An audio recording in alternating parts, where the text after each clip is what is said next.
Discord dulu.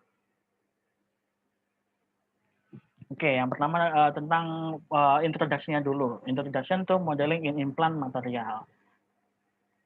Jadi di sini objektifnya untuk seluruh setengah semester ya satu mata kuliah ini mostly pengennya adalah menjelaskan dan mendeskripsikan physical phenomena through modeling. Jadi istilahnya bagaimana akhirnya kita bisa memahami lebih dalam mengenai fenomena-fenomena fisik, tapi tanpa harus melakukannya secara real. Jadi istilahnya dilakukan dengan cara modeling. Terus kemudian kita bisa istilahnya mentranslasikan dari permasalahan secara fisik, nah itu dijadikan suatu model atau disimulasikan begitu. Itu bagaimana caranya? Nah, kayak tadi itu kalau misalnya yang di Pak Zaidan kan istilahnya input-inputnya apa, kemudian itu kan informasi fisiknya gitu ya. Terus kemudian sampai dijadikan suatu model untuk mendapatkan output tertentu. Kayak contoh tadi misalnya sifat material kayak yang modulus dan lain sebagainya. Sedangkan untuk yang nanti saya paparkan di sini akan lebih ke tadi secara fungsionalitas. Jadi inputnya berupa model, sifat-sifat modelnya, kemudian keadaan sekitarnya, outputnya nanti tadi pengaruh keadaan sekitar ke model tersebut. Entah yang mau dilihat apa. Boleh jadi persebaran tekanannya, perubahan bentuk, deformasi, dan lain sebagainya. Bisa kita lihat. Dan itu asalkan masih bisa di fenomena fisiknya itu bisa dijelaskan, itu bisa dimodelkan semuanya. Baik itu yang secara mekanik, secara elektrik, magnetik, terus kalor, ataupun apalagi fluida, itu semua bisa dimodelkan.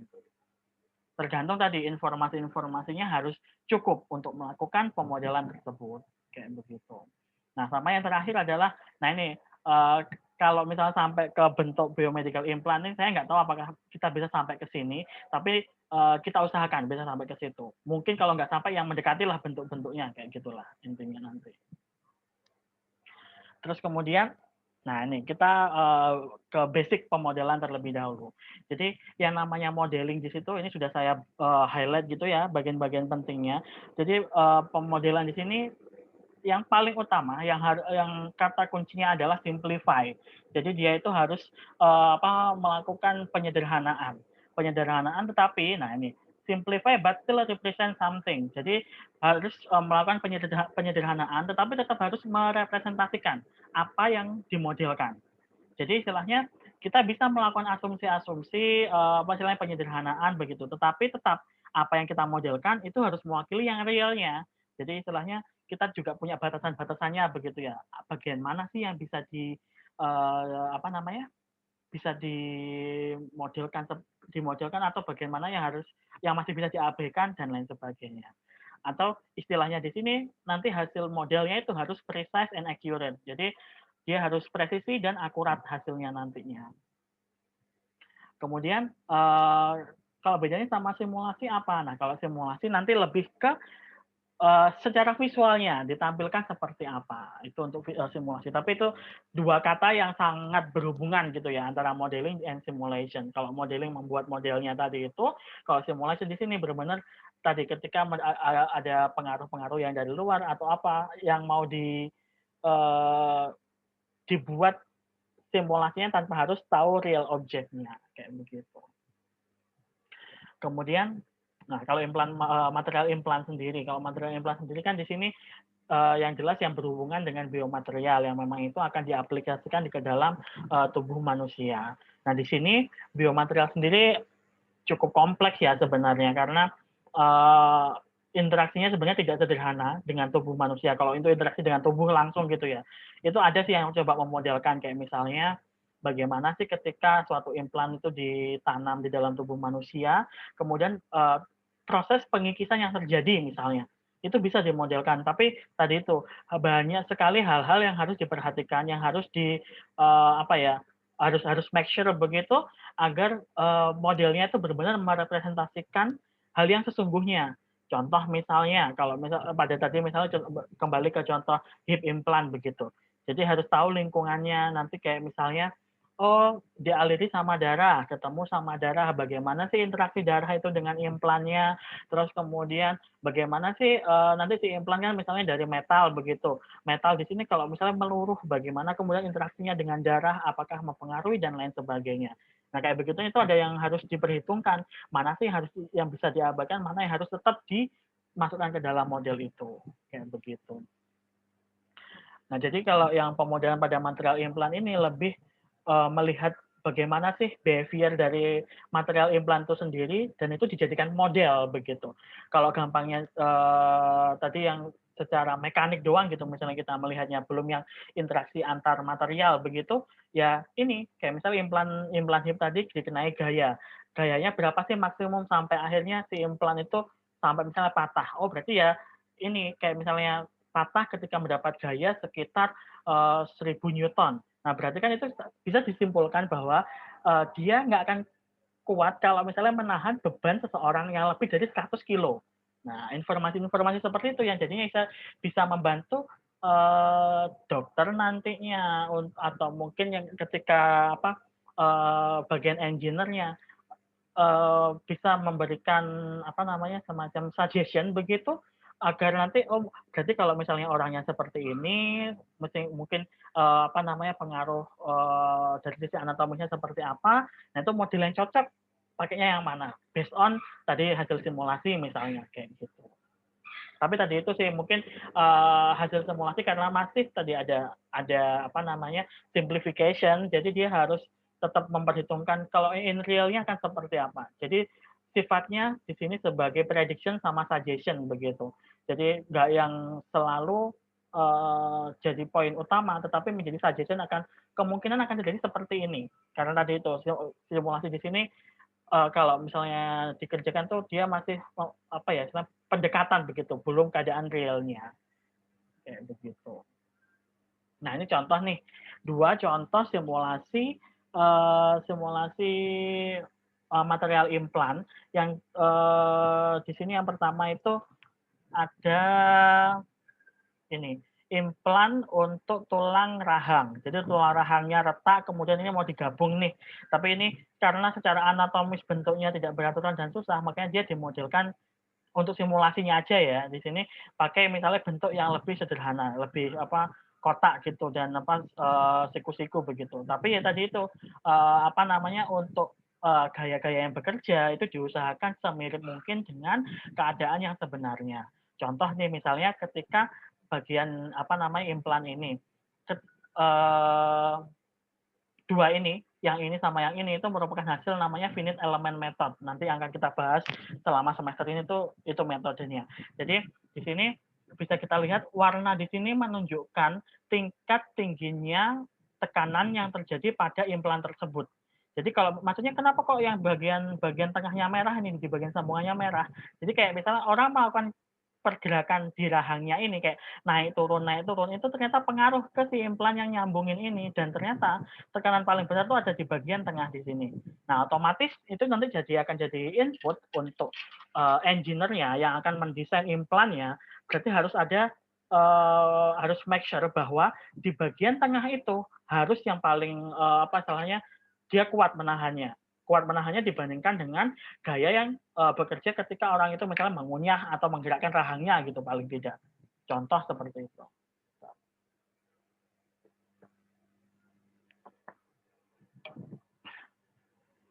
Itu contohnya untuk yang atas, itu implan tulang. Ada juga contoh yang di bawah nih, ada yang stent, ring jantung. Jadi di sini kalau yang kalian lihat di sini stentnya kan juga ada nih. Kalau yang di stent ini, kalau ini tadi kan saya bilang apa namanya persebaran tekanannya nih. Kalau gaya kurang tepat sebenarnya tekanan sebenarnya, pressure-nya gitu. Kalau yang di stent ini warna di sini menunjukkan deformation-nya atau perubahan bentuk atau perubahan posisinya dia. Jadi semakin merah itu berarti dia itu posisinya semakin menjauh dari keadaan awalnya dia. Jadi kan kalau stent itu awalnya tuh masih ini nih, dia masih kecil gitu kan, tapi kemudian dikembungkan balonnya, kemudian dia membesar membentuk jalannya. Nah, itu bagaimana bentuk apa namanya perubahan bentuknya atau deformation-nya dari stand itu ketika dikenai gaya dari balon. Nah, itu bisa disimulasikan seperti ini. Atau mungkin ini melihat efek dari bentuk ini. Kalau kalian lihat ya, jaring-jaringnya ini kayak misalnya kayak gimana sambungan antar jaringnya dan lain sebagainya. Itu sudah banyak orang yang meneliti itu kayak macam-macam penghubung jaringnya untuk stand yang disimulasikan terlebih dahulu. Kalau simulasinya udah oke, baru kemudian dicoba di lab kayak gitu. Bagaimana sih si FEM itu bekerja nanti setelah ini akan kita bahas basicnya masih. Kemudian tadi berhubungan dengan precision and accuracy. Tadi kan harus untuk ketika kita membuat modeling itu harus precise and accurate. Nah itu ini bedanya. Pasti beda kayak apa membedakan antara presisi sama akurat. Kalau presisi itu selalu tepat pada satu bagian tertentu. Kayak misalnya contoh nih, atas sama bawah ini sama-sama presisi. Kalau tujuannya ada di tengah, nah ini kumpul di tengah, ini presisi berarti. Walaupun kayak di pinggir kayak gini, ini presisi juga, karena kan hasilnya itu kan selalu di sekitar situ gitu. Tapi, kalau yang ini tidak akurat. Kenapa? Karena dia tidak dekat dengan tujuannya. Gitu. Jadi agak beda gitu ya, presisi sama akurat. Kalau presisi diulang berkali-kali akan menghasilkan hasil yang mendekati begitu, saling dekat gitu hasil-hasilnya. Kalau akurat lebih ke tujuan goalnya, tujuan akhirnya tuh di mana. Karena kalau kayak misalnya ini kan untuk dart atau panah gitu ya, tujuan akhirnya kan yang di tengah sini. Ya kalau lebih sering kena tengah berarti dia itu lebih akurat. Tapi kalau walaupun nyebar seperti ini ya, nyebar seperti ini kan dekat dengan tengah nih, tapi dia akurat, tapi nggak presisi. Kalau yang presisi, akhirnya ngumpul seperti ini, kayak begitu. Atau istilahnya di sini, kalau akurat itu ini perbedaan antara predicted and true value. Jadi predicted itu kan yang diharapkan, yang diprediksi. True value-nya yang benar-benar hasilnya. Kalau yang precision hubungannya sama reproducibility. Kayak diulang berkali-kali, harusnya hasilnya akan sama, kayak begitu. Ini akan biasanya banyak muncul kalau misalnya di anak-anak instrumen tuh untuk sensor biasanya. Sensor itu pasti akan dicek ini akurasi sama presisinya dia. Apakah kemudian sensornya itu baik atau enggak dilihat dari dua ini. Dan ada sih banyak beberapa parameter lain, tapi yang biasanya sering dilihat itu dua ini. Kemudian sebelum lanjut, kenapa sih harus dilakukan pemodelan? Ada yang bisa coba jelaskan sedikit?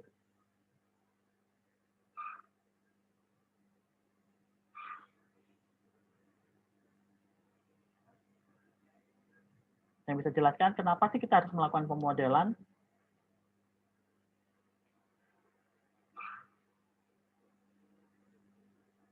Mau mencoba menjawab, Pak? Boleh, silakan. Mungkin kan pemodelan itu harus penyederhanaan namun tetap mewakili keadaan nyata. Nah, mungkin seperti yang tadi kayak rahang gitu, force-nya di mana, terus kekuatannya itu banyak di mananya, dan pemodelan itu fungsinya biar tepat gitu, Pak. Biar nanti waktu diimplankan sesuai dengan fungsi rahang tersebut itu tadi. Mungkin itu, Pak. Nah, boleh. Ada lagi yang lain? Saya mencoba menjawab, Pak. Boleh. Untuk mengurangi kemungkinan biaya yang lebih besar saat material dibuat secara langsung, jadi dimodelkan terlebih dahulu. Nah, boleh. Tadi ada yang jawab apa? Tadi Faika yang pertama ya. Faika lebih menyoroti lebih ke informasi-informasinya akan lebih banyak didapat dengan pemodelan terlebih dahulu. Kemudian Putri nambahkan masalah biaya. Ada lagi?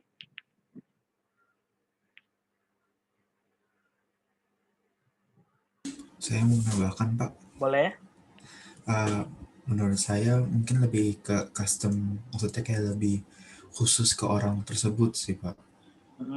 Jadi modelingnya benar-benar khusus untuk orang itu dan sesuai dengan apa yang dibutuhkan. Jadi nggak misalkan bahannya tersebut itu nggak dibutuhkan, berarti orang tersebut juga nggak butuh itu, jadi cuma hanya butuh yang dia butuhkan aja gitu.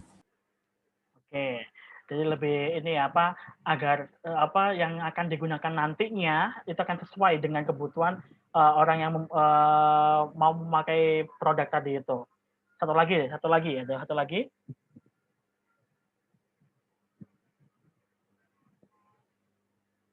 Ada yang punya pendapat lain satu lagi gitu tambahannya? Why modeling? Kenapa sih harus dilakukan modeling? Ya kenapa nggak langsung aja coba di lab buat gitu?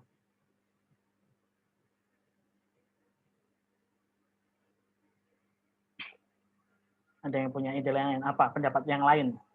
Kira-kira kenapa? Kenapa kok dimodelkan terlebih dahulu sih gitu? Mungkin mengatur estetik juga, Pak. Kayak gimana itu Alfa? Estetik, jadi kan kalau misalkan implannya itu kan implan sebenarnya juga membetul salah satu kegunaannya untuk perbaikan estetik. Jadi apabila implannya itu malah tambah merusak atau memperburuk estetik dari seseorang tersebut, kan berarti itu tidak sesuai dengan fungsi dari implan tersebut. Jadi seperti itu. Oke. Nah, tadi jawabannya sudah benar semua ya. Kayak istilahnya apa yang kalian sampaikan tuh memang tujuan dari modeling. Jadi di sini pembuatan model itu. Jadi mostly itu karena 3 ini. Why-nya, alasan utamanya yaitu yang tadi beberapa yang disampaikan benar, istilahnya mendapatkan insight sama explanation-nya. Jadi bagaimana kita akan memahami behavior dari si model tersebut atau implan yang akan dibuat nantinya itu akan lebih banyak insight sama explanation-nya dari pemodelan terlebih dahulu dibanding nanti ketika langsung masuk ke lab itu masih trial error, masih coba-coba begitu.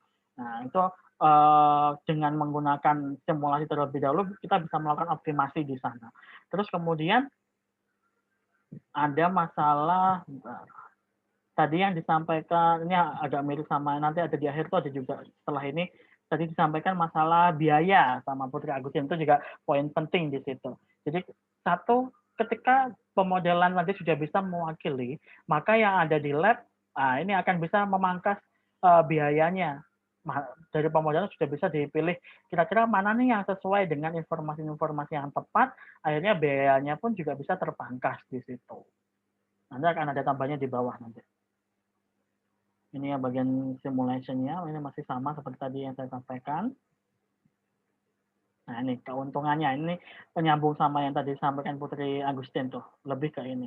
Jadi sama ya, keuntungannya atau alasan utama kenapa tadi ada modeling adalah mendapatkan insight yang lebih lebih banyak lagi, dapatkan informasi-informasi terbaru yang mungkin akan sangat susah kalau harus menunggu dikerjakan di lab kayak begitu. Kemudian masalah cost nih tadi, dipotong cost-nya karena untuk hal-hal yang sebenarnya dengan simulasi sudah terwakili, mungkin nggak perlu lagi dilakukan di dalam lab, kecuali memang untuk validasi kayak begitu. Sama satu masalah waktu, itu yang kadang itu jadi ini limitation-nya gitu ya, kayak butuhnya cepet nih, tapi itu kayak terbatas resource-nya kayak begitu. Nah, dengan adanya simulasi bisa memangkas gitu waktunya yang butuh banyak untuk kerjakan di lab, mungkin akan bisa teroptimasi terlebih dahulu di simulasi, baru kemudian dicoba di lab untuk yang hasil yang paling optimal kayak begitu. Nah, ini keuntungannya. Kemudian kalau implan material sendiri, apa sih yang bisa disimulasikan? Tadi saya sudah sempat bilang banyak sekali ya dari dari sifat-sifatnya yang mau dilihat, entah secara mekanik, fluida, calor, listrik, magnet dan lain sebagainya, itu bisa dilihat semuanya tergantung kebutuhannya. Terus kemudian di sini yang sempat saya sebutkan ada mechanical behavior-nya. Nah ini kalau untuk yang implan sifatnya yang implan tadi kan banyak di sini yang sifatnya butuh baik secara mekanik nih. Maksudnya baik secara mekanik bagaimana? Kayak misalnya dia itu nggak gampang patah. Kalau misalnya dia tuh kayak pentulang atau tadi implan yang hip kayak begitu, itu nggak gampang patah. Atau mungkin kalau bentuknya dia graft hidroksiapatit itu nggak gampang hancur atau bagaimana begitu. Atau kalau misalnya yang tadi apa namanya, stand tadi itu, stand-nya kalau misalnya udah buka nggak gampang nutup lagi. Kalau misalnya tadi udah dibuka pakai balon, nutup lagi kan percuma. Padahal kan tujuannya mau buka jalan pembuluh darahnya gitu kan. Itu. Atau kemudian ini bisa juga dilihat material fluid interaction. Nah, ini yang tadi saya bilang bagaimana kemudian kalau si material ini berinteraksi dengan cairan. Contoh misalnya aliran pembuluh darah pada aliran darah di dalam pembuluh darah yang mengalami penyumbatan, aterosklerosis misalnya. Itu kira-kira bagaimana? Apa namanya? Mungkin kalau misalnya dikasih stent kayak begitu, dengan adanya aliran darah yang kayak gitu, mampu bertahan berapa lama sih? Nah, kayak begitu. Atau extreme condition. Kalau extreme condition ini lebih ke arah kayak misalnya orang yang tadi orang yang pakai hip implant begitu mampu menahan beban tubuhnya itu berapa kilo sih? Kemudian kayak orangnya bawa tasnya sampai atau mungkin nge-gym sampai istilahnya menahan beban tuh ratusan kilo begitu. Otomatis kan itu extreme condition ya, yang kayak gitu yang nggak diinginkan. Kayak apakah implan-implan itu masih bertahan atau tidak? Nah, itu bisa disimulasikan. Jadi istilahnya nantinya pun bisa ngasih spek dari implannya, specification untuk implannya. Kayak dia tuh harus misalnya maksimum boleh nanti bawa berapa beban tuh berapa dan lain sebagainya kayak gitu. Nah, untuk pemodelan itu istilahnya tuh computational studies, istilahnya yang namanya pemodelan kan tadi membuat model ya, modelnya itu sebenarnya model matematis.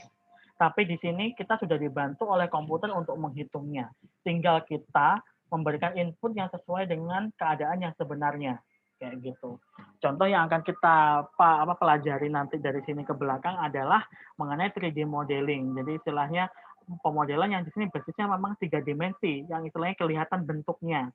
Itu di sini. Contoh misalnya nih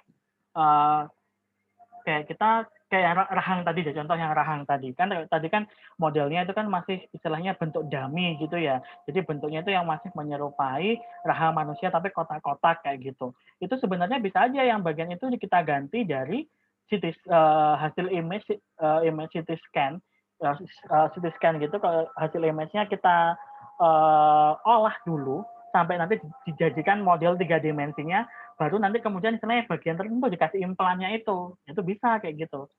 Atau memang membuat yang dengan cara manual. Kalau yang manual yang tadi membuat dummy-nya tadi itu, otomatis kalau dummy itu kan kurang representatif ya, karena bentuk secara anatomisnya nggak seperti itu gitu. Cuma nanti dengan keadaan kayak gitu mungkin sudah bisa mewakili karena memang fokusnya lebih ke implannya dibandingkan ke rahangnya, tulang rahangnya. At least dari tulang rahangnya itu informasi kekuatan, terus kemudian tarikan dan lain sebagainya itu bisa mewakili yang sebenarnya. It's okay, masih bisa mewakili hasilnya kayak gitu.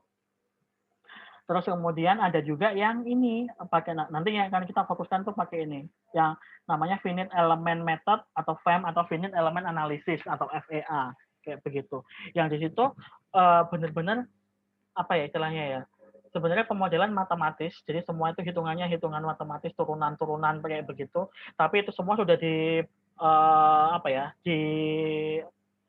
diolah dan diproses oleh komputer sehingga kita tinggal memasukkan input dan kita memilih proses yang sesuai untuk mendapatkan outputnya seperti apa nantinya. Ya, nanti akan lebih jelas ke yang PPT selanjutnya.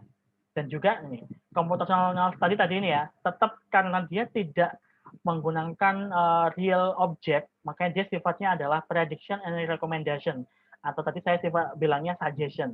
Jadi ini yang perlu diperhatikan. Jadi cuma sebagai second opinion nantinya kayak begitu. Tetap nanti yang jadi patokan adalah real object-nya. Jadi biasanya kan tadi mungkin bilangnya optimalisasi bisa dilakukan secara komputasional, tapi untuk validasi harus menggunakan real object kayak begitu. Jadi kalau misalnya ada yang mempelajari komputasi dengan metode komputasi seperti ini, tetap nanti harusnya dibuktikan begitu, divalidasi secara real apakah kemudian memang sama atau enggak sih sebenarnya dengan hasil simulasinya seperti ini. Kayak gitu.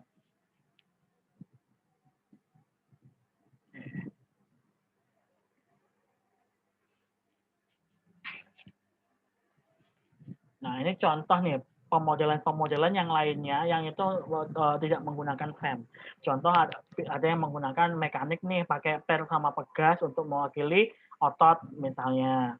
Atau mungkin kalau misalnya masih ingat apa namanya membran sel, nah itu kan simulasinya pakai rangkaian listrik seperti ini. Atau yang ini misalnya apa model kompartemen, kalau misalnya masih ingat yang di apa biotransportasi. Nah, itu kan pakai ini pemodelan liver, kemudian ada kidney juga, ginjal, aliran darahnya seperti apa, atau yang ini, yang kalotnya itu dimodelkan seperti ini. Banyak istilahnya yang bisa melakukan pemodelan gitu. Dan kalau misalnya untuk yang ANSYS atau FEM, ANSYS kan pakainya FEM ya, itu yang jelas yang bisa apa ada fenomena fisiknya itu masih bisa dimodelkan.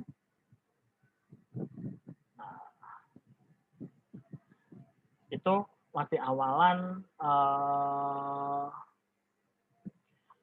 untuk pemodelannya apa sih kayak begitu. Itu masih intronya. Sebelum lanjut ke sini nih, ada yang mau ditanyakan dulu?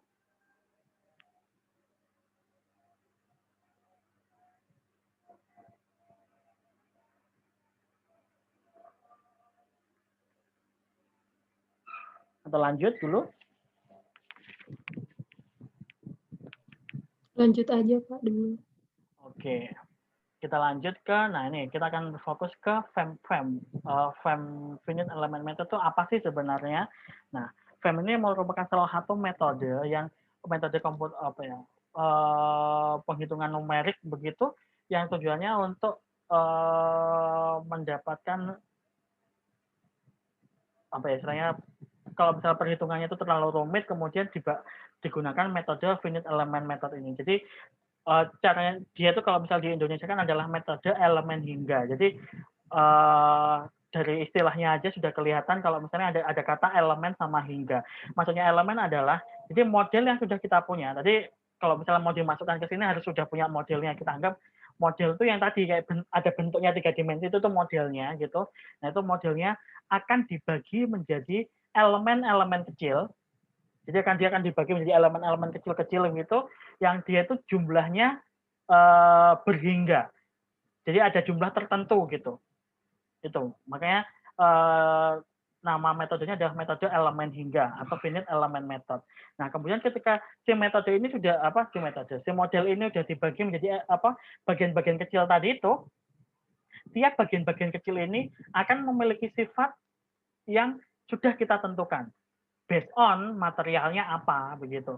Jadi materialnya misalnya ngambilnya dari baja, stainless steel. Oh, berarti nanti tiap bagian-bagian kecil itu akan punya kayak misalnya densitas, Poisson ratio, modulus yang dari stainless steel. Yang kemudian misalnya nanti si model itu dikenai gaya gitu kan. Dikenai gaya berapa newton. Nah, kita kan bisa ngitung tuh. Kita bisa ngitung pressure-nya dia, tekanannya dia berapa. Pressure kan sama dengan gaya dibagi luasan area. Luasan areanya dari luasan tadi si bagian elemen kecil-kecil itu. Nah, kan tiap elemen kecil nanti punya nilai. Kalau pas bagian itu yang kena gaya. Terus kalau sebelah-sebelahnya gimana nih nanti? Kan nggak kena gaya, tapi kan ada efeknya. Nah, itu nanti sebenarnya kayak persamaan diferensial muncul di situ. Cuma akhirnya itu akan diselesaikan oleh si komputer. Nah, nanti istilahnya ada semacam kayak perambatan begitu, bagaimana kemudian ketika gaya itu kena di bagian itu kemudian nyebar ke samping. Nah, makanya kalau misalnya kayak pas lihat yang bagian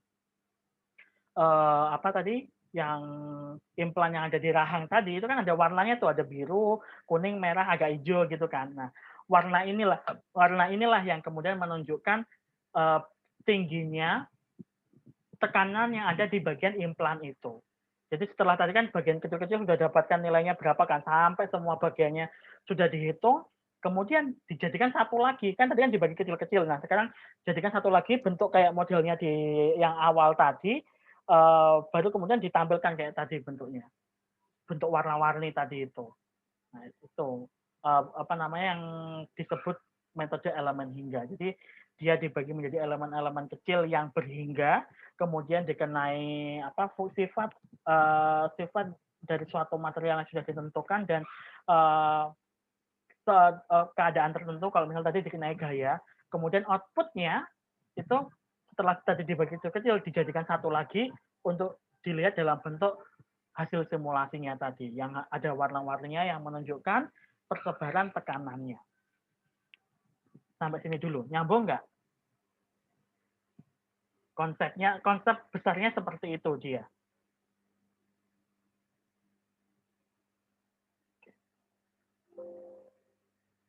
Nah, gambarannya itu seperti ini. Ini apa whole package-nya gitu ya.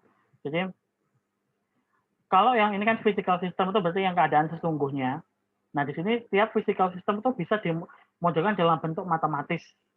Nah, tapi dalam bentuk matematis ini karena kan susah bentuknya juga kadang itu kalau misalnya model kan nggak beraturan dan lain sebagainya. Makanya dia dibuat dia masuk ke proses diskritisasi ya tadi, dibagi menjadi bagian-bagian kecil atau dibagi menjadi elemen-elemen tadi itu.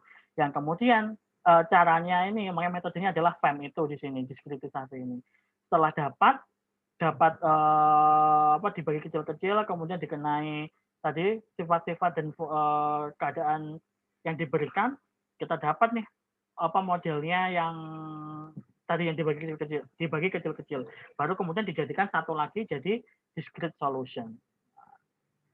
Di sini FEM-nya itu yang di bagian ini tadi, yang membagi bagian kecil-kecil, kemudian mewakili sifat dari material untuk tiap-tiap bagiannya. Sama seperti yang itu. Nah ini.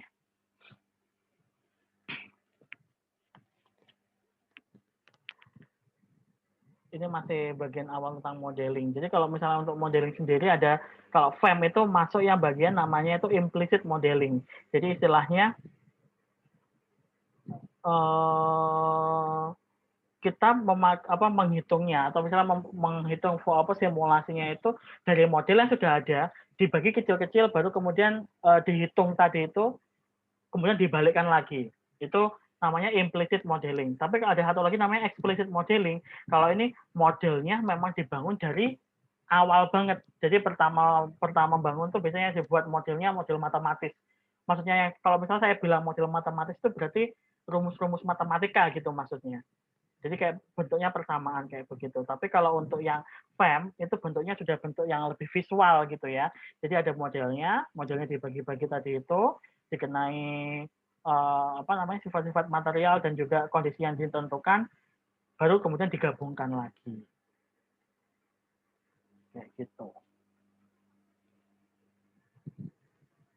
Ini tadi proses diskritisasinya ya, karena memang namanya finite, jadi yang berhingga begitu. Ada dua bagian, ada namanya finite difference discretization sama finite element discretization. Nah, nanti yang FEM itu yang masuk yang di sini, yang bagian yang bawah. Jadi karena dibagi menjadi bagian kecil-kecil tadi itu yang disebut elemen. Jadi masih bagian-bagian kecil itu masih mewakili sifat fisiknya masing-masing kayak begitu. Dan interpretasi dan kontrolnya akan lebih mudah. Kalau yang di atas ini akan kehilangan sifat fisiknya karena tadi tidak diketahui dia bentuknya akan seperti apa untuk yang finite difference. Tapi yang kita pakai nanti yang ini, finite element discretization. Jadi kayak kalau diskritisasi kan membagi menjadi beberapa bagian gitu kan, yang itu berupa elemen dan itu berhingga.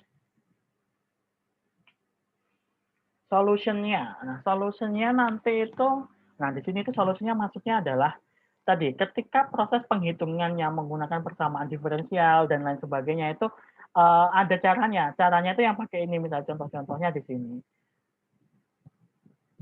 Nah ini biasanya bisa dipilih nanti ketika melakukan simulasinya mau pakai pendekatan yang mana itu terserah, ada pilihannya, tapi by default sudah dipilihkan mereka biasanya pakai yang Euler kalau nggak salah pendekatannya. Jadi kan kalau pendekatan waktu kalian masih ingat di Combio itu kan ada kan Combio di praktikum ataupun teori ada pendekatan persamaan diferensial biasa. Nah, itu kan ada metode Euler, ada Runcuta, Hun itu kan. Nah, itu kepake di sini nanti sebenarnya.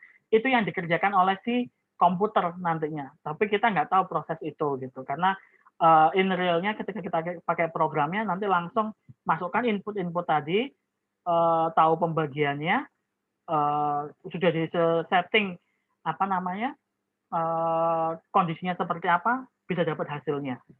Karena tadi itu ketika mau dapat hasilnya nih, nah ini proses ngitungnya itu pakai algoritma di sini kayak gitu. Nah, untuk finite element method itu sendiri, di sini ada dua interpretasi. Jadi secara fisik dia itu kan tadi kan modelnya itu ada bentuknya tuh yang kemudian kita bagi-bagi, kemudian nanti akan dikumpulkan lagi. Itu kan secara fisik bisa kelihatan gitu kan. Kalau misalnya kayak misalnya kita punya barang yang kita bagi kecil-kecil, kemudian kita kumpulkan lagi kan akan tetap gitu kan ya, dengan syarat nggak ada apa-apa yang dari luar begitu. Itu secara fisik kayak begitu. Tapi kalau secara matematis, nah di sini ketika tadi misalnya satu bagian dengan bagian lain saling berinteraksi, nah itu interaksinya seperti apa? Nah ini muncul nih matematisnya di sini.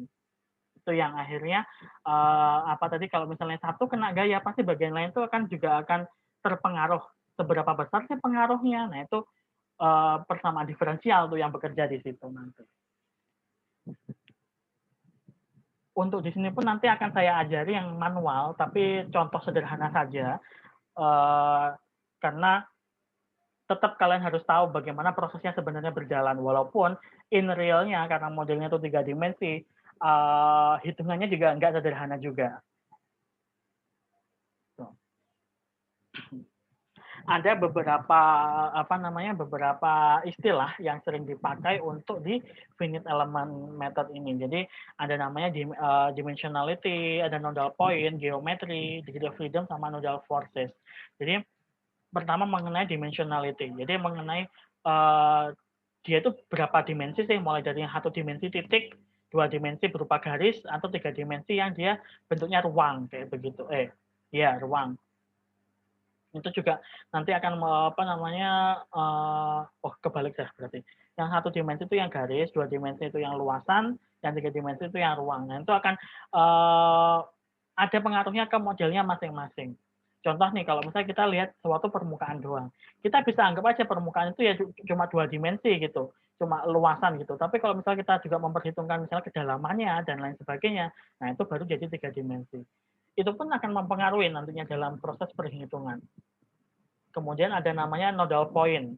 Nodal point di sini adalah titik-titik yang tempat tadi pembagiannya. Kan kalau misalnya kita tadi saya bilang satu model akan dibagi menjadi piece-piece kecil-kecil, jadi elemen kecil-kecil begitu kan ada batasannya nih. Kan tiap batasan itu pasti akan ada titik-titiknya yang saling menghubungkan. Nah, itu namanya nodal point. Kemudian geometrinya, bentuknya seperti apa? Kotak, segitiga, jajar genjang, trapesium, dan lain sebagainya, lingkaran.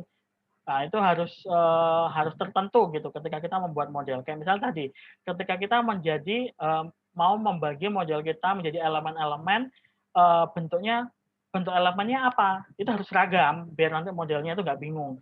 Maksudnya seragam kayak gimana? Contoh kalau misalnya kita punya kubus nih, tapi kita mau bagi bagian kecil-kecil. Kita bisa aja ya udah kubusnya kita bagi jadi kubus, tetap kubus tapi kecil-kecil, lebih kecil-kecil ukurannya. It's okay, boleh. Atau mungkin mau dibagi kayak piramida, bisa juga. Yang penting semua sisinya, semua bagiannya itu tetap tercover kayak begitu. Makanya kayak istilahnya geometrinya pengaruh di sini. Kemudian ada degree of freedom. Degree of freedom itu mulai lebih ke posisinya, bentuknya kayak begituannya. Kan ada juga model kalau misalnya kubus kan ini ya sederhana kayak lurus-lurus aja. Gimana kalau bentuknya itu tadi hasil CT scan yang anatomis manusia, yang bentuknya itu irregular gitu kan, nggak beraturan. Nah, itu pasti butuh kayak misalnya kalau kubus susah sih biasanya itu yang misalnya pakai piramida begitu. Nah, nanti ada yang piramidanya itu lumayan kecil-kecil, ada yang agak gede-gede gitu. Tergantung bagian dari modelnya. Kalau misalnya bagian modelnya dari hasil CT scan tadi yang anatomis banget, ya pasti bakal muncul yang kecil-kecil karena akan mengikuti bentuknya. Kayak itu. Terus kemudian ada juga nodal forces. Kalau nodal forces ini lebih ke gaya-gaya yang bekerja di titik-titik tadi, di nodal poinnya tadi. Kayak gitu. ini akan muncul, nodal forces-nya akan muncul ketika si model dikenai gaya dari luar. Ada gaya dari luar yang bekerja di situ, nah itu baru muncul nanti nodal forces-nya. Nah, ini elemen tab-nya nih yang saya sebutkan tadi. Jadi kalau misal satu dimensi bisa aja nih cuma satu garis lurus gini doang. Atau dibagi dua, ada melengkung-melengkungnya. Atau dibagi tiga, kayak begini. 3 bagian, berarti ada 4 nodal forces. Nodal point-nya, kayak begitu. Atau nih yang 2 dimensi, bisa aja kayak begini. Bentuknya sisinya 3, segitiga, ada yang trapesium, atau bentuk-bentuk yang nggak beraturan begini. Boleh-boleh aja, gitu. Tergantung kebutuhan, tergantung mana yang paling simpel, paling menguntungkan, nanti akan dipilih kayak gitu. Atau bentuk 3 dimensi kayak ini namanya tetrahedral, jadi bentuknya piramida tapi segitiga.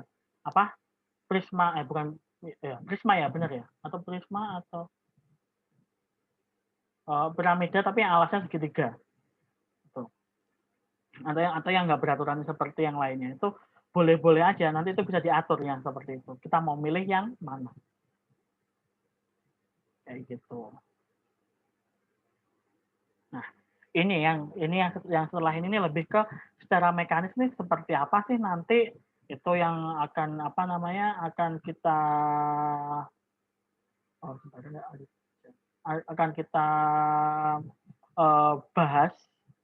Nah, itu kan secara teoritis harus bisa dipahami dulu manualnya, baru kemudian kita bisa konfirmasi dengan simulasi gitu. Apakah kemudian memang benar seperti itu?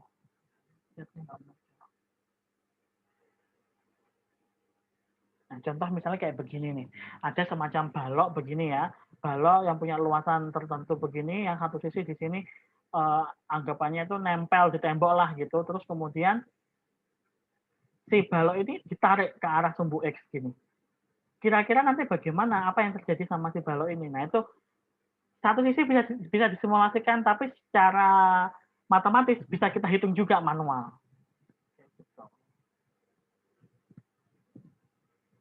Nah, yang bekerja apa aja sih di situ? Yang jelas pasti berhubungan sama modulus Young. Karena itu yang dari sifat si materialnya ya. Jadi di sini sigma sama dengan E kalikan epsilon. Yang sigma ini adalah stresnya. E ini modulus Young. Epsilon di sini adalah strain. Harusnya udah paham semua ya di sini ya, stress strain-nya. Ada yang bisa jelasin nggak apa itu stress, apa itu strain?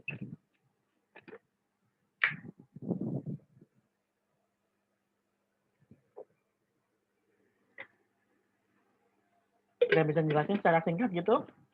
Apa itu stress dan strain?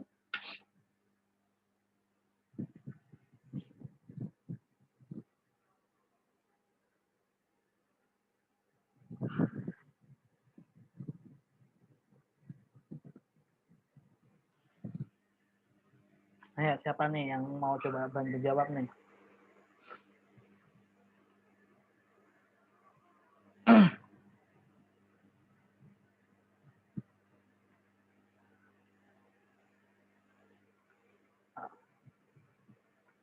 Ayo. Saya mau mencoba menjawab, Pak.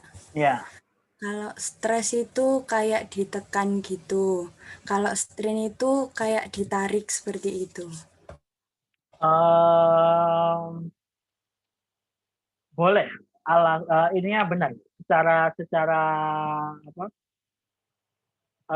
epidemiologi kayak dari pengertiannya benar. Stres sama strain. Kalau stres saja artinya tekanan gitu ya. Kalau dari sisi ini secara matematisnya itu bagaimana? Apa pengertiannya ini? Kalau misalnya ada suatu misalnya gambar yang tadi deh. Misalnya gambar yang ini. Nah, kalau stres itu yang apa yang bisa kalian bicarakan tentang stres dari gambar ini sama strain dari gambar ini? Mungkin bisa diperjelas, Putri, boleh.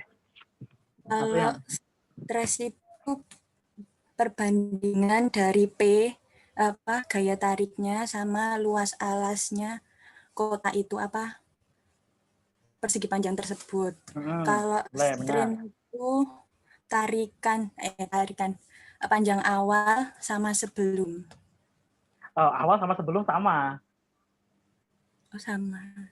Enggak, maksudnya awal kan panjang awal sama panjang sebelum kan berarti sama itu. Oh, Panjang akhir sebelum. sama sebelum. Jadi gini, benar apa yang disampaikan benar tadi. Jadi yang sebenarnya ini kalau P di sini udah masuknya udah stres ya. Dia pressure itu kan sama apa namanya pengertiannya sama. Jadi F per A gaya persatuan luas. Tadi benar yang disampaikan sama Putri Agustin itu luasannya di sini nih. Bagian yang memang dikenai gaya itu luasannya di situ. Terus kalau misalnya yang strain tadi kan tarikan nih itu bukan panjang akhir dibagi panjang awal, tetapi lebih ke perubahan panjang dibagi panjang awalnya, kayak begitu. Itu untuk yang strain. Jadi yang dilihat adalah kalau strain itu nggak punya satuan dia, karena kan masa panjang dibagi panjang, jadi dia nggak punya satuan. Di situ dia tadi perubahan panjangnya berapa per panjang awalnya. Nah itu. Yang itu konsep ini ya, Hooke's law ya, ini harus megang semua nih, apalagi yang kan di sini biomaterial semua. Nanti kalau misalnya ada uji mekanik pasti muncul nih di proposal skripsi ini. Terus kemudian, nah ini kalau misalnya ini di sini disebutkan nih, ada epsilon ini kan strainnya nih, disimbolkannya pakai du dx. Nah, untuk muncul nih turunan pertama nih, du dx berarti perubahan panjangnya dibagi panjang awalnya dia, kayak gitu. Kalau ini ada satu lagi namanya strain energy density, ini masih belum lah. Yang biasanya sering muncul tuh yang ini masih. Nah ini kalau berupa volume nanti akan beda lagi.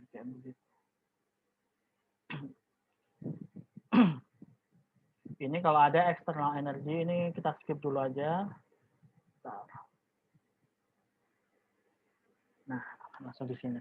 Nah konsepnya untuk FEM nanti akan lebih jelas, mungkin saya akan minggu depan akan saya bahas lebih detail munculnya rumus ini itu bagaimana. Jadi istilahnya ketika kita punya inputan berupa gaya yang dari luar itu berapa, itu di sini itu disimbolkan pakai F di sini. Itu berarti yang dari luar. K di sini adalah K itu merupakan sifat dari materialnya. Jadi mulai tadi ada densitas, ada modulus yang dan sebagainya itu munculnya di bagian K di sini. Nah, kemudian D yang paling kanan itu merupakan kalau di situ istilahnya matriks deformasi atau istilahnya output yang kita inginkan. Itu tuh yang D di situ.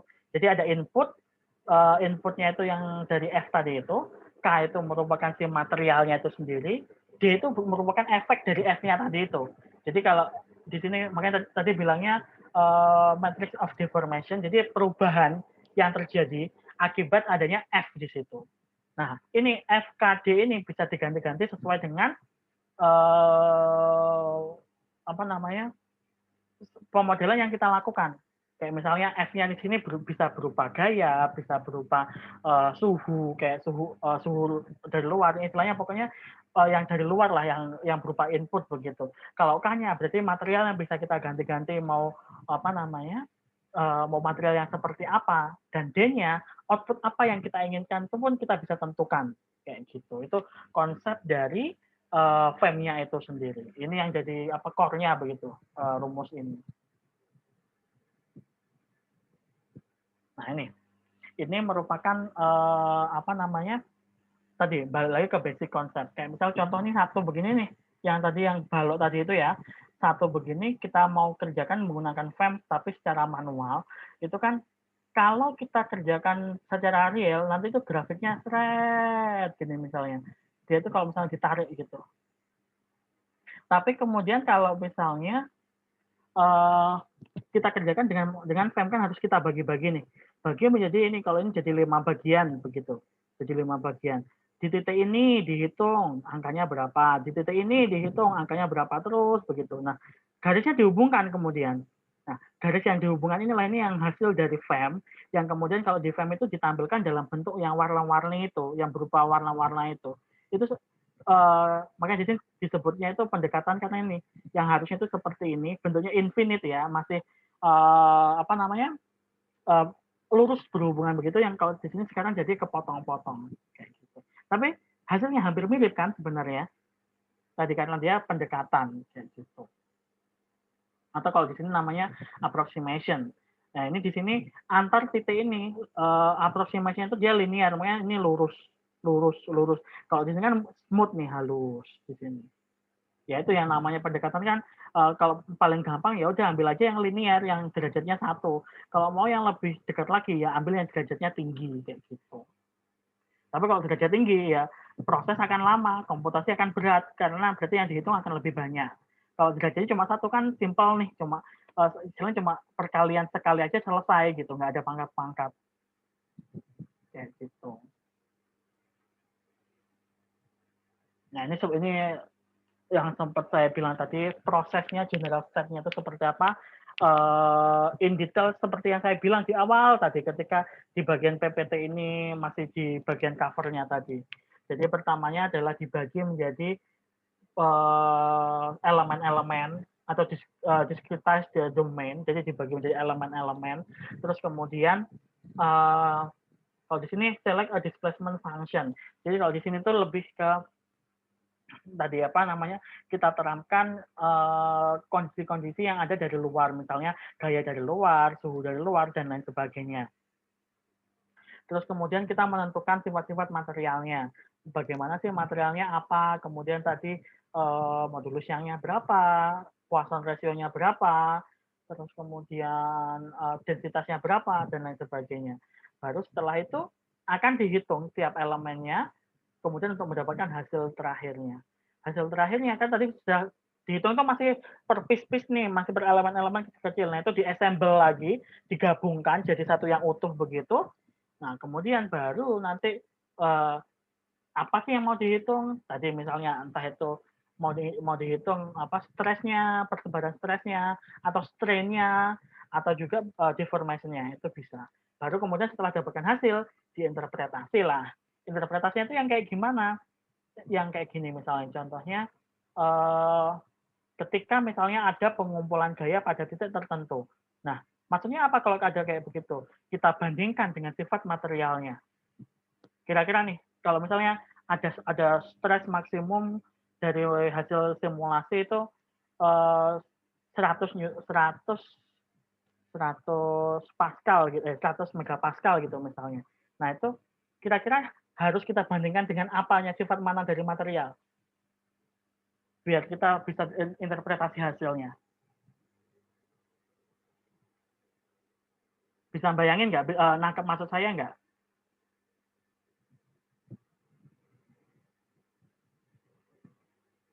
Misal hasil simulasi tadi yang ada warna-warninya tuh, ada warna merah yang itu menunjukkan paling tinggi itu di situ 100 megapascal.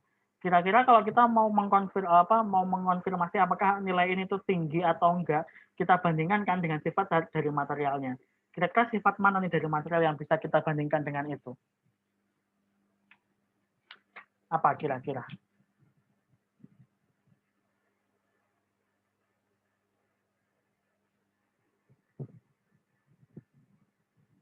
Ayo, yang punya pendapat silahkan.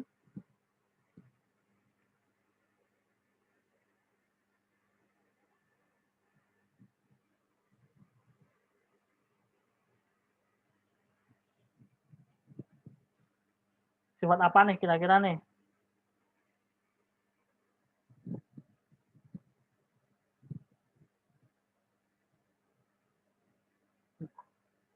Nggak apa-apa, jawab aja, jangan takut salah. Kan sifat material harusnya udah tahu kan ya, apa aja sifat-sifat material.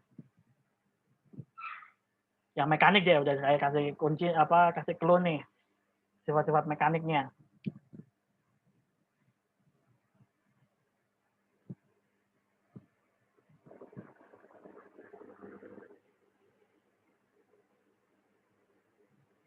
Nggak ada yang bersuara nih. Nah, coba saya tunjuk deh kalau gitu. Coba Sinta. Kira-kira apa Sinta? Sifat material apa yang kemudian harus kita bandingkan dengan hasil maksimum stres tadi itu kira-kira?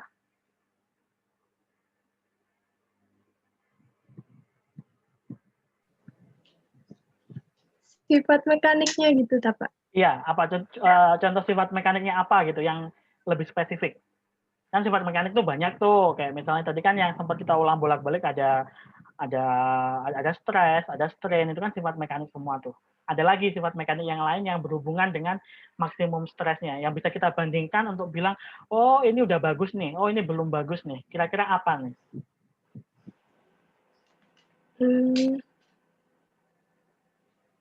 Kalian sudah dapat materi tentang ini nggak, uji mekanik yang pakai universal testing machine kayak begitu? Pernah dapat nggak? Sebelum ke situ mungkin ini deh, kalau itu terlalu ribet. Grafik stress strain, udah pada dapat semua kan kalau ini harusnya.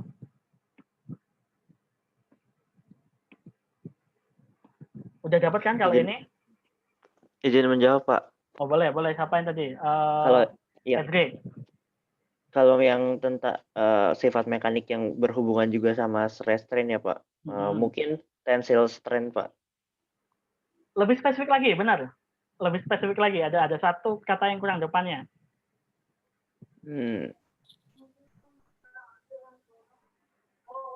Elasticity. Elasticity. Bukan? Tadi ada yang bilang siapa itu? Terusan selain Edric ada satu lagi kayak suara cewek. Saya, Pak. Elasticity. Elasticity. Oh, belum tepat. Ayo. Utility. Ultimate tensile strength. Nah, itu benar. UTS namanya. Kalau di gambar ini posisinya di mana? UTS itu posisinya di mana kalau di gambar ini? Di paling atas, Pak. Di sini? Di puncak. Oke. Di sini ya. Di sini ini UTS-nya di sini. Titik paling tinggi dari grafik stress strain itu namanya UTS. Nah, itu nanti hasil maksimum stresnya kita bisa bandingkan dengan UTS dari materialnya. Dari material itu dari ketahui biasanya UTS-nya itu berapa. Nah, itu kita bandingkan. Apakah maksimum stres dari hasil simulasi itu lebih tinggi atau lebih rendah dibanding UTS-nya. Nah, itu akan kita nanti dapatkan namanya safety factor. Jadi apakah hasil simulasi kita itu masih aman atau tidak. Kalau misalnya melebihi dari UTS-nya, nah, udah pasti otomatis si sampel itu crack dia, udah apa kayak bisa deformasi, retak atau plastis gitu. Tapi kalau masih di bawahnya, nah dia berarti masih aman. Nah, itu salah satu cara interpretasi hasilnya kayak gitu. Atau itu kalau hasil dari stres ya, nanti bisa juga hasilnya itu dari apa namanya? Hasilnya dari deformation misalnya, perubahan bentuknya. Apakah ketika misalnya dikenai gaya begitu bentuknya berubah? Apakah perubahan bentuk itu nanti mempengaruhi ke fungsinya dia atau enggak sih? Atau ya udah ternyata perubahan bentuknya masih oke-oke aja nih, masih di range yang normal. Nah, itu bisa kita lihat dari situ. Itu interpretasi hasilnya nantinya. Kayak gitu.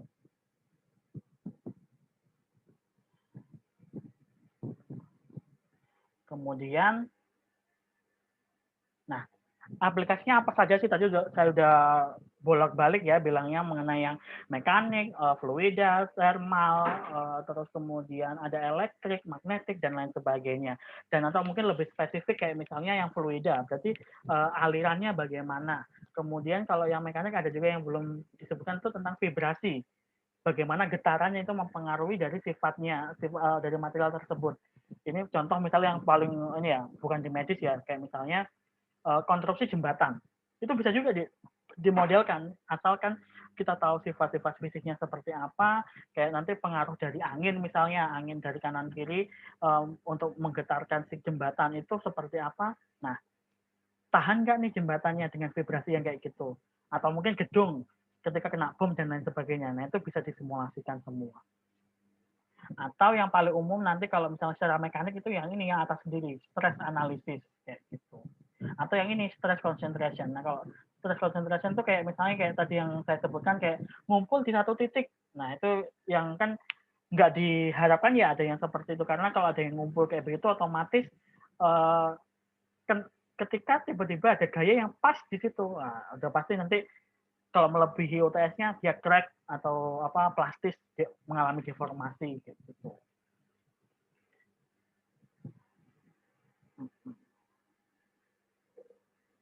ini keuntungannya. Nah, keuntungannya ketika menggunakan FEM di sini, jadi satu, modelnya itu bisa seirregular apapun. Jadi makanya yang hasil dari anatomi pun bisa dilakukan pemodelan di sini, bisa dimasukkan modelnya di sini. Nah, tapi ada konsekuensinya. Ketika model itu sudah irregular, pasti kan membentuk elemen-elemennya akan susah kan ya, karena kan ada bagian-bagian yang lakukannya itu nggak oke, kemudian harus dibagi kecil-kecil begitu dibandingkan bagian yang lain. Nah, itu otomatis prosesnya akan jauh lebih lama dibandingkan yang bentuknya itu sederhana kayak gitu. Terus kemudian bisa juga dia compute general load condition. Jadi load condition itu maksudnya tadi gaya-gaya dari luar itu bisa macam-macam. Entah itu gayanya mau yang searah sama bidang, mau yang berlawanan arah. Jadi kan ada yang tegak lurus kan, tapi bisa juga yang geser begini. Itu bisa juga. Atau mungkin gayanya memutar, yang rotasi. Itu bisa juga. Terus kemudian materialnya bisa macam-macam. Mungkin material yang pertama metal, yang material yang kedua keramik, kemudian digesekkan. Kira-kira kayak gimana? Itu bisa juga. Atau tadi ini bisa juga unlimited number and kind of boundary condition. Boundary condition itu yang tadi yang maksudnya itu yang pengaruh dari luar juga, sama kayak mirip sama yang ini. Kalau ini kan cuma bilangnya load tentang gaya-gayanya. Kalau boundary condition ini tentang macam-macam, kayak misalnya ada bagian yang nggak bergerak, ada bagian yang dikenai gaya, ada bagian yang dipanasin, ada bagian yang didinginin, kayak begitu. Itu bisa macam-macam. Terus kemudian able to use different element size in places. Jadi ukuran-ukuran elemennya kita bisa ngatur. Oh, kalau bagiannya agak sensitif, kita ukurannya buat lebih kecil-kecil karena itu berarti akan lebih detail di bagian itu. Tapi kalau bagiannya itu kayak misalnya flat, gede gitu, ya udah pakai elemennya yang agak gede-gede. Itu bisa diatur kayak begitu. Terus kemudian bisa juga menggunakan aproksimasi yang non-linear. Behavioral non-linear kemudian didekati menggunakan yang linear. Nah, itu akan tadi yang saya bilang akan memudahkan prosesnya. Karena kalau linear kan berarti pangkat 1 tinggal perkalian selesai. Tapi kalau yang non-linear bisa saja muncul pangkat, bisa saja muncul logaritma dan lain sebagainya. Sama yang terakhir ini yang part paling penting yang tadi sudah disebutkan oleh Putri Agustin di awal mengenai reduce system cost, bagaimana kemudian akhirnya memotong atau memangkas biaya seluruh sistemnya nanti sampai akhirnya ada produksi kayak begitu. Pabrik-pabrik di luar negeri sudah banyak yang memanfaatkan FEM ini untuk membantu di proses produksinya mereka. Jadi semua proses optimalisasi itu dilakukan secara simulasi. Ketika simulasi udah oke, hasilnya udah paling optimal, baru itu yang dicoba dibuat di ruang produksi atau di lab. Jadi istilahnya waktu nggak akan habis untuk nyoba-nyoba, tapi akhirnya hasil yang paling optimal itulah yang akan dipakai untuk nanti divalidasi terlebih dahulu, udah oke enggak nih, udah lolos QC atau enggak. Kalau udah lolos, nah baru diproduksi nanti. Nah ini.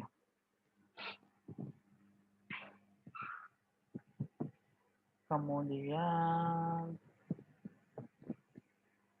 ini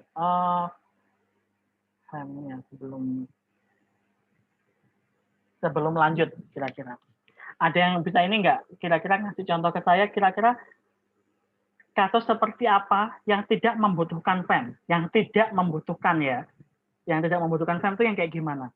Jadi kan yang sempat kita bahas itu yang kalau yang begini pasti butuh, kalau yang begini pasti butuh, tapi ada satu sisi yang nggak usah pakai FEM tuh udah cukup gitu. Kira-kira yang kayak gimana? Ada yang bisa ngasih contoh nggak? Atau kira-kira punya pendapat kayak gimana? Contohnya kayak gimana kira-kira?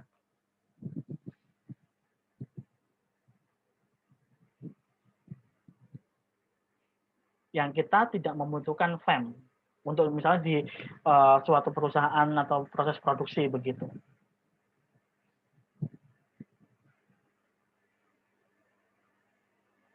Nanti udah tahu. Ada, ayo yang punya pendapat silakan. Atau perlu saya panggil lagi nih kayak tadi nih.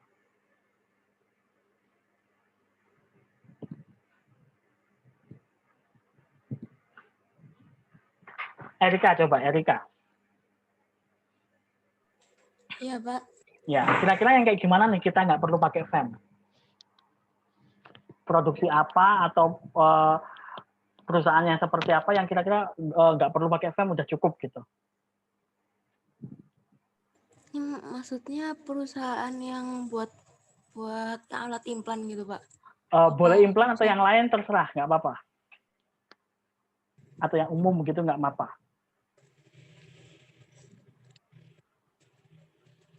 Nangkep pertanyaan saya nggak?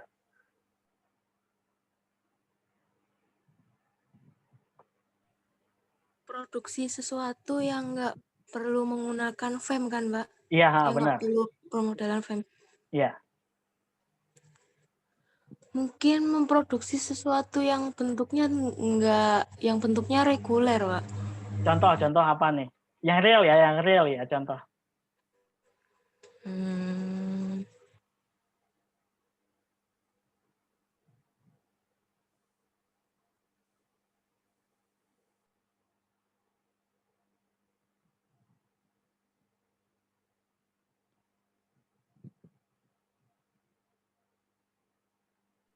Mungkin untuk seperti kateter gitu, Pak.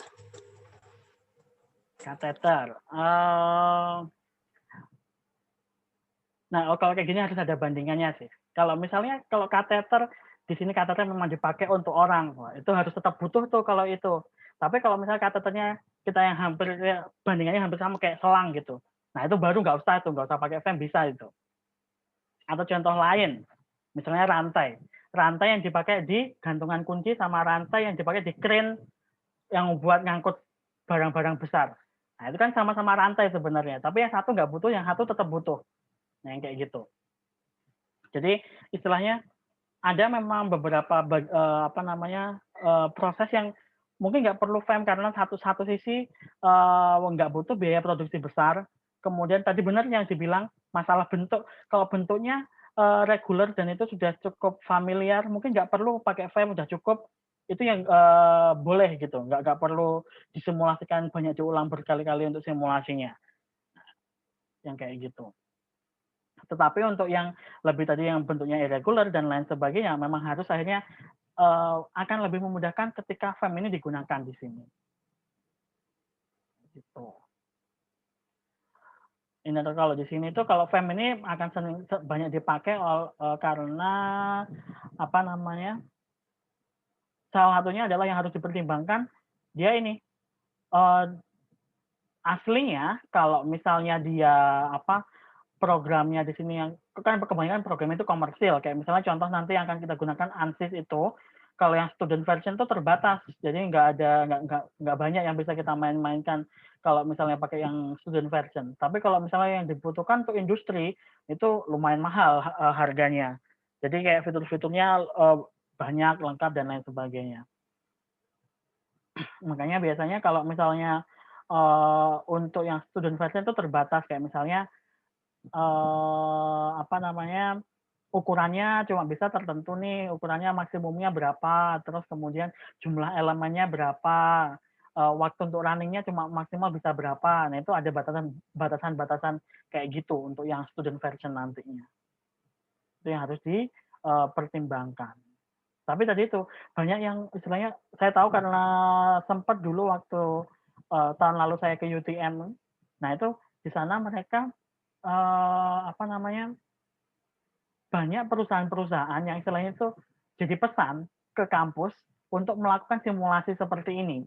Jadi karena perusahaannya itu daripada mereka beli softwarenya kemudian masih training orang untuk ngerjain, ya udah pesan aja ke kampus yang memang sudah punya gitu, sudah punya lisensinya, bisa kerjakan, tinggal mereka pesan aja, mintanya seperti ini, nanti kemudian tinggal dari pihak kampusnya itu melakukan nanti ada fee untuk proses simulasinya itu kayak gitu.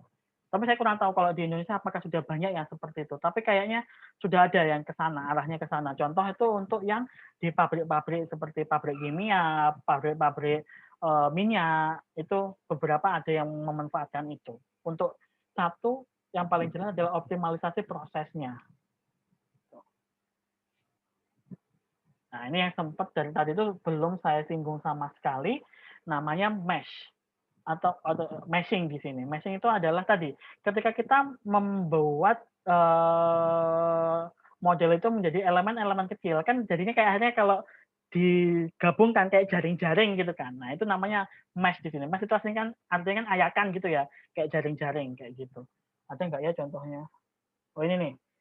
Kelihatan nggak kalau di kalian? Yang bagian yang ini, yang warna kuning sama yang warna hijau itu kan ada kayak dia dibagi kecil-kecil kayak gitu. Nah, itu namanya mesh-nya. Kalau tadi dibilang kalau elemen itu bagian dari mesh itu. Jadi kalau model di meshing jadinya elemen-elemen kayak gitu. Nah, untuk yang ini nanti akan saya bahas lebih detail minggu depan aja. Nah, sampai sini dulu mungkin ada yang mau ditanyakan.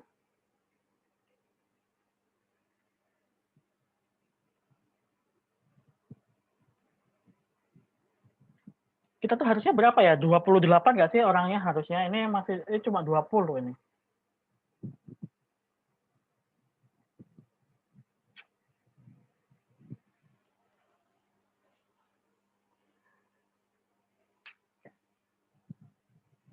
Sampai sini dulu mungkin ada yang mau ditanyakan atau ada bagian tadi dari yang saya jelaskan masih kurang jelas begitu karena ini awal-awal masih ini ya apa teori-teori dulu, nanti pertemuan ketiga dan selanjutnya kita akan coba untuk simulasi gitu. Dan saya minta juga kalian nanti untuk yang simulasi juga nyoba-nyoba di rumah untuk ada beberapa tugas lah nanti itu untuk yang apa namanya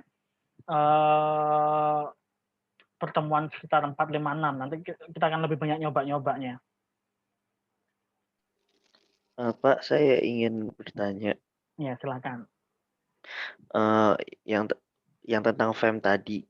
Kalau misalkan kayak ring jantung gitu, itu membutuhkan FEM nggak ya, Pak? Atau emang udah reguler bentuk ring jantungnya? Ring jantung yang tadi kan sempat stent tadi itu ya? Iya, Pak, cardiac stent.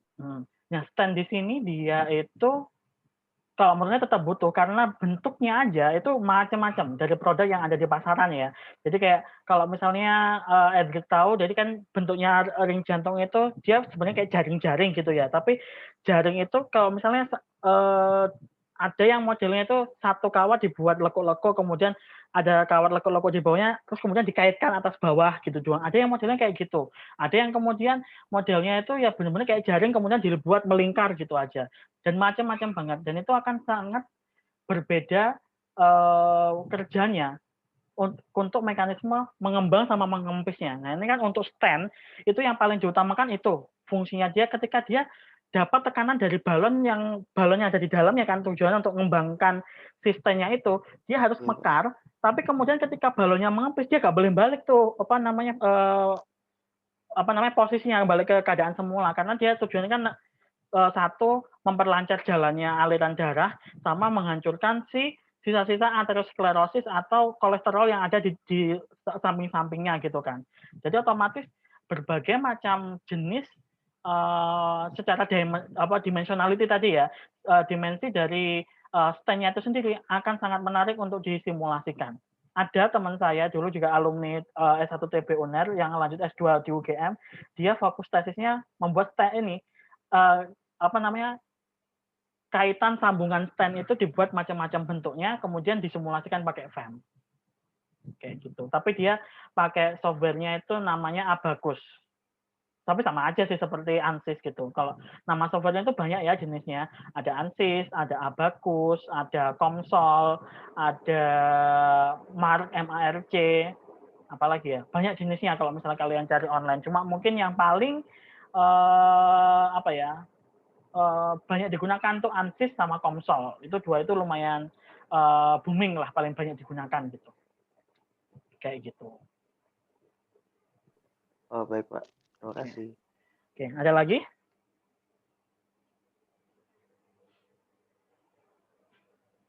Saya mau tanya soal pembaginya tadi, mesh-nya. Kalau mesh-nya tambah banyak sama tambah sedikit, itu efeknya di apanya ya, Pak? Ya? Bagus nih pertanyaannya nih. Jadi kayak sebenarnya gini, kalau meshing tadi kan prosesnya ya, kalau yang tambah banyak sama sedikit itu mungkin lebih tepat bilangnya elemennya gitu ya. Kita membaginya lebih banyak sama lebih sedikit gitu ya. Nah itu pengaruhnya seperti ini.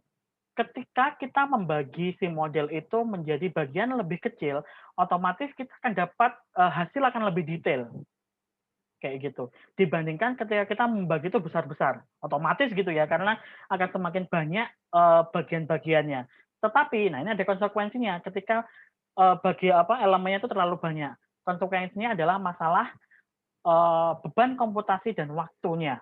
Otomatis karena bagian lebih banyak, per komputer ngitungnya akan lebih lama lagi karena kan dihitung per elemennya, per partnya itu dihitung semua kayak gitu. Makanya nanti di bagian ini belum saya jelaskan sih, nanti mungkin di minggu depan ada proses di dalam simulasi FEM itu namanya convergence study, di mana di situ di convergence study itu kita mau mencari nih ukuran paling tepat yang paling optimal ketika kita mau melakukan pengujian FEM ini.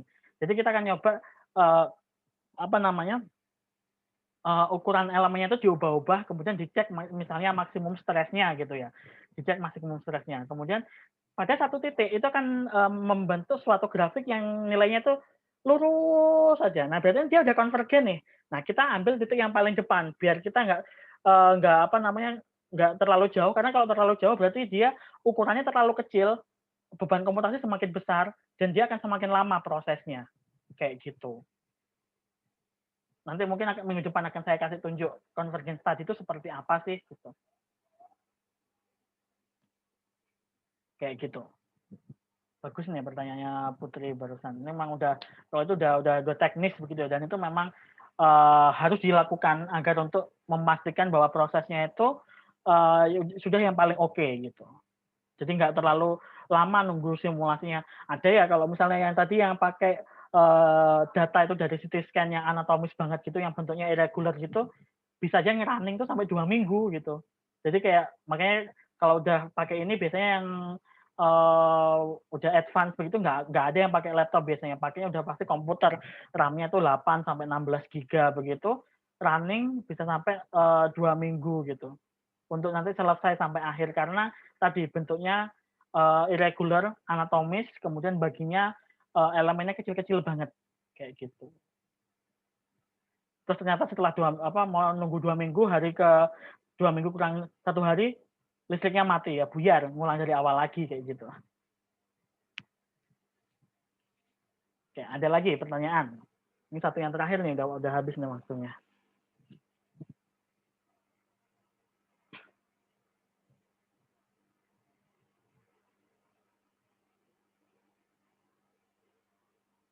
Ada lagi pertanyaan?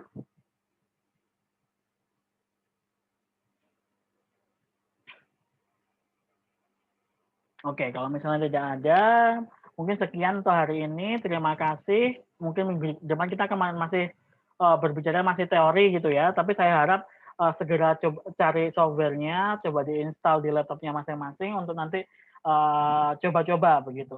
Biasanya kalau di kelas saya dulu kayak tahun lalu begitu, 2 minggu terakhir begitu biasanya saya minta langsung memang praktek semua gitu. Jadi kayak saya kasih model kayak gimana, buat model sendiri, habis itu nyoba simulasinya langsung gitu, biar nanti per orangnya itu nyoba masing-masing. Nah, saya harap nanti pun juga walaupun kita online seperti ini, teman-teman di sini tetap bisa nyoba seperti itu di rumah. Jadi kayak akan saya kasih tutorial sedikit singkat begitu, nanti kemudian bisa coba di laptop masing-masing. Kemudian kalau misalnya ada permasalahan, kira-kira ada pertanyaan atau yang bingung seperti apa, bisa nanti share screen, coba mungkin dijelaskan kira-kira bingungnya di mana, bisa sharing ke teman-temannya kayak gitu. Tapi nanti mungkin di 2 minggu terakhir gitu ya, kita akan nyoba-nyoba yang mekanik 1, yang fluida 1 nanti kayak gitu. Oke, hari ini sekian dulu. Terima kasih. Tetap jaga kesehatan. Wassalamualaikum warahmatullahi wabarakatuh. Selamat siang. Waalaikumsalam. Terima kasih banyak. Terima kasih, Pak. Terima kasih, Pak. Terima kasih, Pak. Meeting ya.